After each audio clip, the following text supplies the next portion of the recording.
Oi, meu nome é Padre Mike Schmitz e você está ouvindo o podcast A Bíblia em um Ano, onde encontramos a voz de Deus e vivemos a vida através das Escrituras. O podcast original, The Bible in a Year, foi produzido pela Ascension e essa é a versão brasileira traduzida pelo Heitor e dublada pelo Leandro. Usando a linha do tempo da Bíblia Grande Aventura, vamos ler de Gênesis até Apocalipse, descobrindo como se desenrola a história da salvação e como nos encaixamos nessa história hoje. É o dia 301, vamos ler o segundo livro de Macabeus, capítulo 4, Eclesiástico 47, 48 e 49 e Provérbios 24, versículos de 13 a 16. Como sempre, a Bíblia que eu uso todos os dias é a Bíblia da Grande Aventura da Ascension em inglês. Você pode acompanhar usando qualquer Bíblia que você preferir. Nós recomendamos a Bíblia do Peregrino.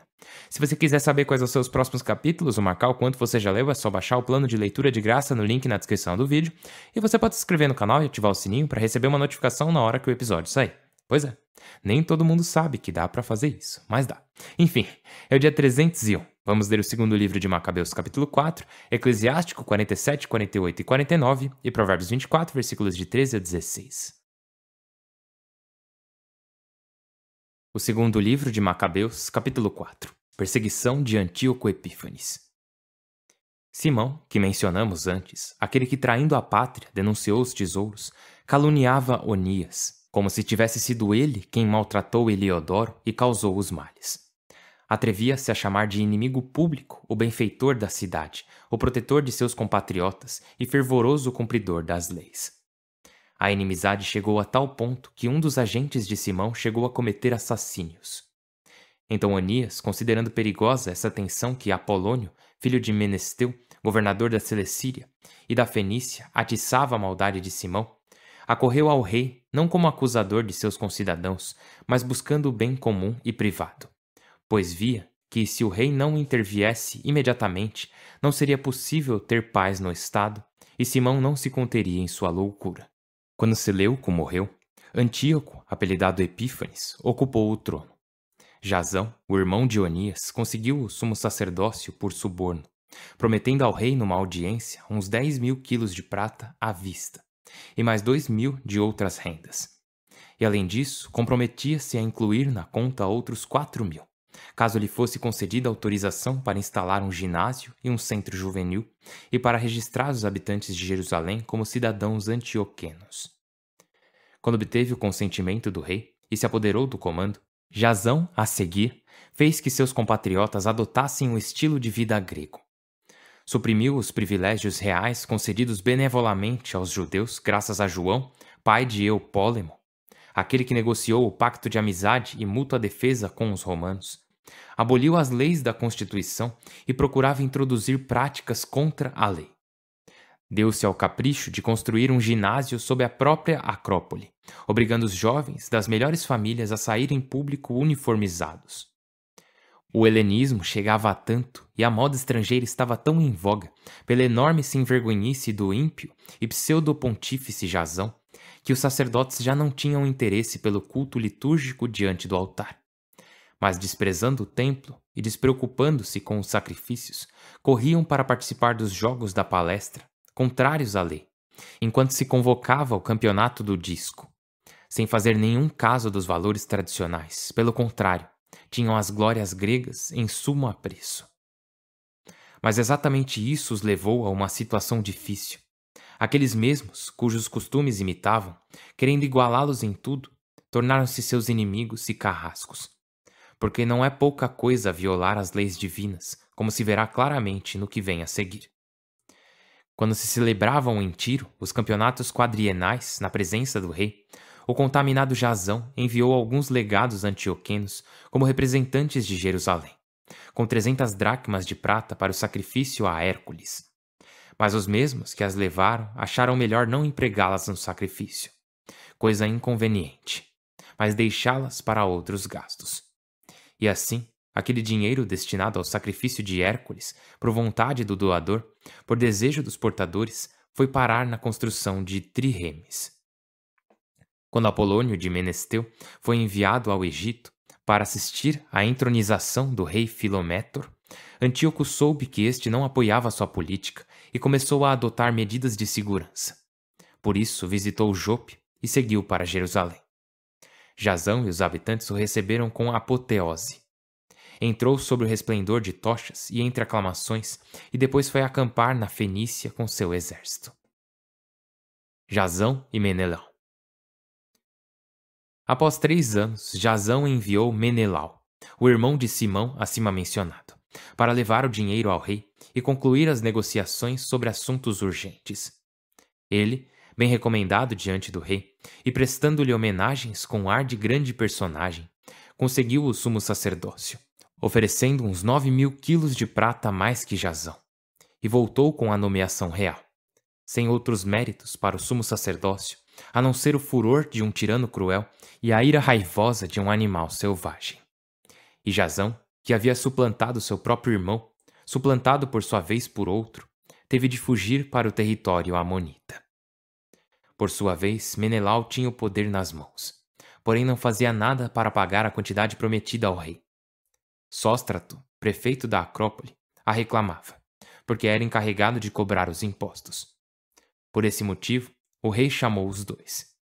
Menelau deixou como substituto, em seu cargo de sumo sacerdote, seu irmão Lisímaco, e Sóstrato deixou Crates, chefe dos cipriotas. Entretanto, ocorreu a revolta de Tarso e de Malos, porque as haviam entregue como doação para Antioquide, concubina do rei. Dessa forma, o rei partiu a toda pressa para restabelecer a ordem, deixando como regente Andrônico, um dos dignitários da corte. Pensando aproveitar uma boa oportunidade, Menelau roubou alguns objetos de ouro do templo, os presenteou a Andrônico e vendeu outros em Tiro e nas cidades vizinhas. Quando Onias o averiguou com toda certeza, refugiou-se num lugar sagrado, junto a Dáfne, perto de Antioquia, e o reprovava.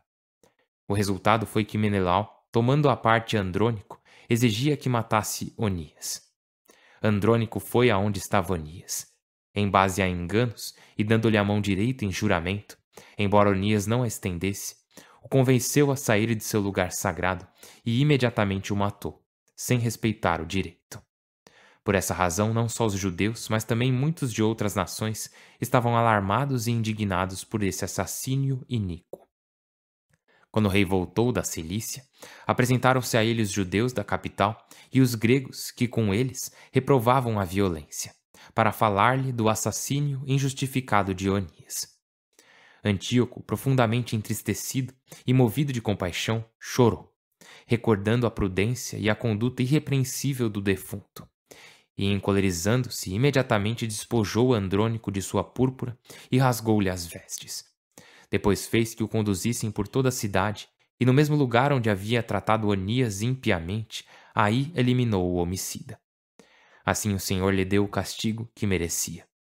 Como Lisímaco havia cometido em Jerusalém muitos roubos sacrílegos com o conhecimento de Menelau, ao espalhar-se a notícia, e quando já haviam desaparecido muitos objetos de ouro, a multidão se amotinou contra Lisímaco. Como as turbas se revoltassem, cheias de ira, Lisímaco armou com uns 3.000 homens e empreendeu uma repressão violenta, dirigida por um tal Aurano, homem avançado em idade e mais ainda em loucura. Diante do ataque de Lisímaco, alguns com pedras, outros com estacas e alguns pegando aos punhados a cinza espalhada, caíram em bando contra os homens de Lisímaco. Com isso, feriram muitos, mataram alguns, fizeram todos os outros fugir e mataram o sacrílego junto ao tesouro. Menelau foi processado por esse incidente, e quando o rei chegou a Tiro, os 3 homens emissários do Senado fizeram um relatório diante do rei. Vendo-se já perdido, Menelau prometeu boa soma a Ptolomeu, filho de Dorimeno, para que convencesse o rei. E, efetivamente, Ptolomeu levou o rei a um pórtico, como para tomar um pouco de ar, e o fez mudar de opinião. Absolveu o culpado de todas as acusações e condenou à morte alguns infelizes que até diante de um tribunal bárbaro teriam sido absolvidos como inocentes. Os que haviam falado em defesa da cidade, do povo e dos utensílios sagrados sofreram sem motivo essa injusta punição. Por isso, alguns de Tiro, para manifestar sua repulsa por aquele crime, pagaram o funeral. Porém, graças à avareza dos poderosos, Menelau se manteve no comando, progredindo em maldade, convertendo-se no maior adversário de seus concidadãos. O livro de Eclesiástico, capítulo 47. Depois dele surgiu Natã, que esteve a serviço de Davi. Como a gordura é o melhor da oferta, Davi é de Israel o melhor. Brincava com leões como se fossem cabritos e com ursos como se fossem cordeirinhos. Sendo ainda jovem, matou um gigante, removendo a vergonha do povo, quando sua mão fez girar a funda e derrubou o orgulho de Golias. Invocou o Deus Altíssimo, que fortaleceu sua direita, para eliminar o soldado aguerrido e restaurar a honra de seu povo. Por isso as jovens cantavam para ele, louvando-o por seus 10.000. Já coroado, combateu e derrotou seus inimigos vizinhos, derrotou os filisteus hostis, quebrando seu poder até hoje. Por todos os seus empreendimentos dava graças, louvando a glória do Deus Altíssimo. De todo o coração amou seu Criador, entoando salmos cada dia. Trouxe instrumentos para o serviço do altar e compôs músicas de acompanhamento. Celebrou festas solenes e ordenou o ciclo das solenidades. Quando louvava de madrugada o nome do santo, ressoava o júbilo das cerimônias. O Senhor perdoou seu delito e exaltou seu poder para sempre. Conferiu-lhe o poder real e firmou seu trono em Jerusalém. Por seus méritos lhe concedeu um filho prudente que viveu em paz. Salomão, rei em tempos tranquilos, porque Deus pacificou suas fronteiras. Construiu um templo em sua honra e fundou um santuário perpétuo. Como era sábio em tua juventude, transbordando doutrina como o Nilo. Teu saber cobria a terra, tu a desprezavas com teu canto sublime. Tua fama chegava até o litoral, que desejava escutar-te. De teus cantos, provérbios, enigmas e sentenças, os povos ficavam pasmos. Chamavam-te com o nome glorioso com que chamam Israel. Mas amontoaste ouro como ferro, e acumulavas prata como chumbo. Entregaste à mulher tuas coxas, dando-lhes poder sobre teu corpo. Lançaste uma mancha em tua honra e infâmia sobre teu leito, atraindo a ira sobre teus descendentes e desgraças sobre teu leito conjugal. Pois o povo se dividiu em duas partes, com a usurpação do reino de Efraim. Mas Deus não retirou sua lealdade, nem deixou de cumprir suas promessas. Não aniquila a prole de seus escolhidos, nem destrói a estirpe de seus amigos. Mas deixou um resto a Jacó, e a Davi uma cepa de sua linhagem. Salomão descansou com seus pais, e deixou como sucessor um de seus filhos, rico em loucura e sem juízo, que com sua política fez o povo se amotinar. Surgiu um, não se pronuncie seu nome, que pecou e fez Israel pecar. Foi um escândalo para Efraim, que o conduziu ao desterro. Seu pecado foi enorme, entregou-se a toda maldade. Capítulo 48. Então se levantou como fogo um profeta, cujas palavras eram forno aceso. Tirou-lhes o sustento de pão, com seu zelo os dizimou. Por ordem de Deus fechou o céu e fez que caíssem 3 raios. Como eras temível, Elias! Quem se compara a ti em glória? Tu ressuscitaste um morto, tirando-o do abismo por vontade do Senhor. Fizeste reis descer ao túmulo e nobres de seus leitos. Ungiste reis vingadores e nomeaste um profeta como sucessor. Escutaste no Sinai ameaças e no Horebe sentenças vingadoras. Um turbilhão te arrebatou às alturas, tropel de fogo até o céu. Está escrito que te reservam para o momento de aplacar a ira antes que se ateie, para reconciliar pais com filhos, para restabelecer as tribos de Israel. Feliz quem te vir antes de morrer, e mais feliz tu que vives.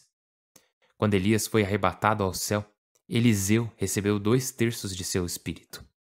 Em vida, com sua palavra fez múltiplos milagres e prodígios.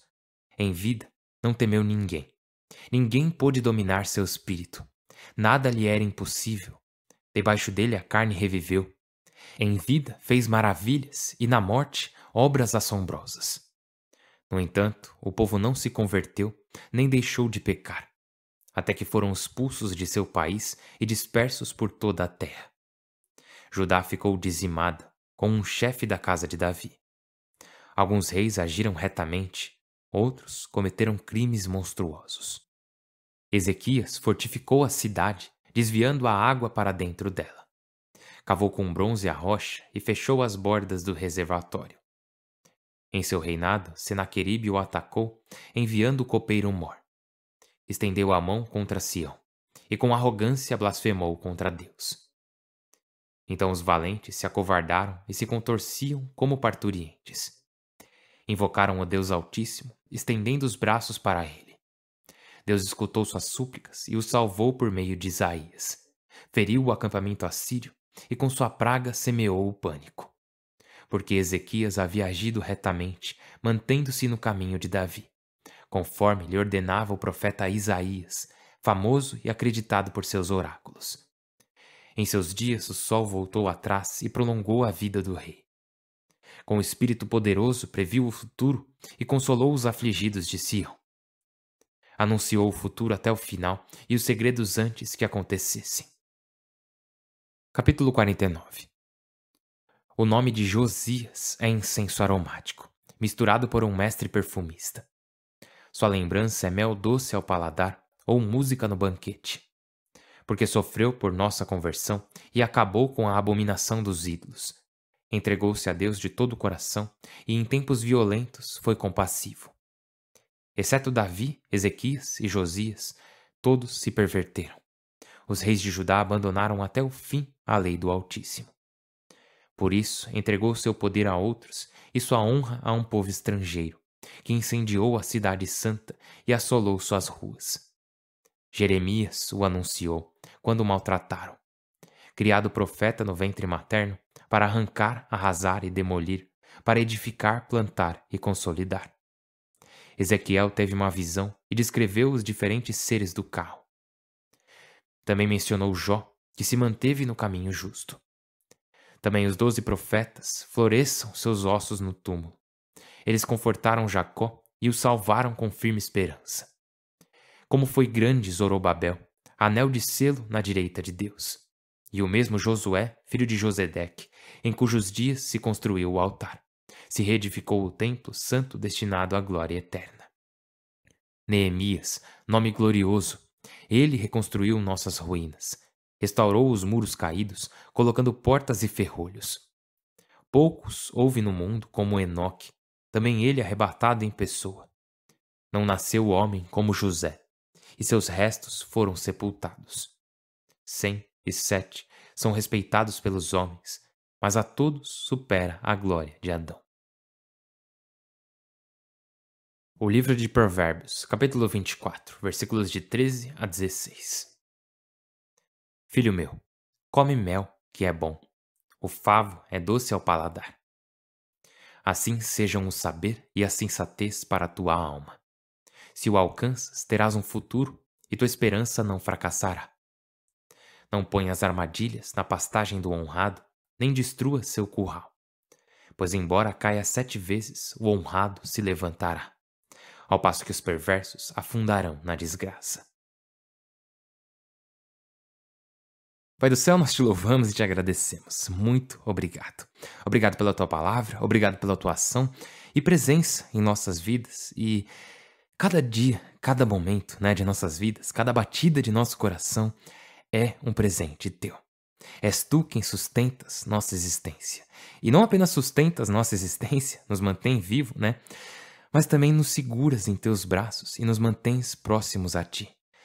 Por favor, Senhor, nos ajude a não fugir, a não nos esquivarmos do teu abraço, mas nos ajude a sempre seguirmos firmemente em tua vontade, seguirmos firmemente teu coração e que em tudo a tua graça esteja sobre nós. Porque, Senhor Deus, por nós mesmos não podemos fazer nada, mas por tua graça podemos fazer qualquer coisa. Fazemos essa oração por Cristo nosso Senhor. Amém. Em nome do Pai, do Filho e do Espírito Santo. Amém. E hoje, eu acho muito legal que, assim, como temos feito nos últimos dias, nós meio que revimos as histórias que conhecemos, E talvez você já as conhecesse há muito tempo, já tivesse ouvido falar de todas essas pessoas, como Elias, Eliseu, até de Adão, que eu acho que é o mais famoso. Mas é tão legal porque, para muitas pessoas, é a primeira vez. Então é uma sensação muito boa chegar por exemplo, no último capítulo de Eclesiástico que lemos hoje, Fala lá de Josias. Aí é muito legal que você chega ali e fala: eu lembro desse cara, Josias, ele foi um dos reis que foram bons, eu lembro. Davi também, eu sei a história dele agora. E eu acho muito legal poder ter essa revisãozinha antes de nos despedirmos do Antigo Testamento e irmos para o Novo, porque nos lembra de quanta coisa aprendemos nessa jornada. E uma das coisas que temos sempre que lembrar é que é aquela coisa, né? O Antigo Testamento se revela no Novo e o Novo Testamento está escondido no Antigo. E daqui a alguns dias, acho que daqui a uns 11 dias só, vamos entrar de vez no Novo Testamento. Começando com a leitura do Evangelho de Lucas e depois Atos dos Apóstolos, Romanos, vamos ver tudo isso logo logo. Mas hoje, no capítulo 4 de 2 Macabeus, também ouvimos um pouco mais sobre como foi a helenização, né, a introdução dos costumes gregos. E agora temos uma ideia melhor de como foi, porque antes parecia que os gregos tivessem só chegado lá em Jerusalém e decidido colocar um ginásio, daí alguns dos judeus foram infiéis e decidiram remover cirurgicamente a marca da circuncisão. Mas agora temos uma noção melhor de como foi. E também das pessoas envolvidas nisso, né? Jazão nossa, é um dando facada nas costas do outro, né? Impressionante. Jazão, irmão de Onias, ele obteve o sumo sacerdócio de forma corrupta. E parece que todo mundo que ganhava o título de sumo sacerdote nessa época, aqui, era dessa forma corrupta, né? Subornando alguém, basicamente prometendo ao rei pagar mais do que o anterior. E Jazão, além de conseguir o sumo sacerdócio para si, prometeu pagar mais dinheiro se pudesse estabelecer um ginásio e poder registrar os jovens, os garotos de Jerusalém, como cidadãos antioquenos. É interessante porque Jazão, ele não tem muito interesse necessariamente nos homens, nos mais velhos, né? Mas sim nos jovens, porque ele sabia que se eles conseguissem helenizar, ou seja, gregorizar os jovens, logo eles abandonariam a prática da aliança. Eles abandonariam a fidelidade ao Deus de Israel. E assim, Jazão continuou introduzindo esses costumes, como por exemplo os jogos quadrienais, né? Como diz lá no versículo 18 do capítulo 4. E uma coisa a se notar é que não só a cultura, os costumes gregos estavam sendo introduzidos, mas também as pessoas envolvidas nisso eram pessoas que tinham relação com o templo. Pessoas que, através de corrupção, se colocaram como sumos sacerdotes e estão trabalhando contra a fé, contra o culto no templo. Ou seja, não se trata apenas de influências externas, não se trata só de, o rei de tal país quer introduzir tal costume, mas também se trata de uma corrupção interna, de pessoas da própria comunidade que detinham posições de poder, como sumos sacerdotes, e estavam introduzindo costumes gregos. Então aqui você consegue ver bem como as figuras religiosas da época estavam se corrompendo e ajudando a corromper os jovens. E assim você entende melhor o porquê Judas Macabeu e seus irmãos precisavam agir. Não era apenas uma luta contra os gregos, mas contra seus próprios irmãos e irmãs judeus que estavam adotando práticas gregas e tentando retratá-las como consistentes com a fé que eles praticavam, sendo que claramente não eram. Agora, só uma última coisa. Diz lá, do capítulo 24 de Provérbios, versículo 16. Embora caia 7 vezes, o honrado se levantará. E eu acho que isso é algo que precisamos ouvir. Embora caia 7 vezes, o honrado se levantará. Porque assim, quando vemos o quão fracos somos, isso pode nos desanimar. Quando acabamos sendo infiéis ao Senhor de novo e de novo, podemos acabar desanimando. Mas Provérbios nos lembra que até o honrado, mesmo caindo 7 vezes, o que acontece? Ele se levanta. E essa é a chave. Ao longo desses 301 dias, ouvimos muitas histórias de quedas, de corrupção, de pecados. E o que acontece? Deus continua derramando sua misericórdia, continua derramando sua bondade, continua derramando sua graça. Ele continua erguendo seu povo novamente, quantas vezes for necessário. Portanto, se você está passando por isso, se você está buscando a santidade, mas continua caindo de novo e de novo, saiba que o Senhor te reerguerá quantas vezes for necessário. Não desista. A única forma de sermos derrotados é se não deixarmos que Deus nos levante novamente. Se acabarmos desanimando com nossas quedas a ponto de não permitir mais que Ele nos erga. Então levanta, sacode a poeira e tenta de novo. Permita que a graça de Deus te revigore e te dê a coragem necessária e a persistência para vencer essa batalha. Enfim, eu dei um pequeno sermão nesse final, mas eu espero que tenha feito sentido, porque é verdade. Enfim, eu tô rezando por você e por favor reze por mim. Meu nome é Padre Mike e eu mal posso esperar para te ver amanhã. Deus abençoe.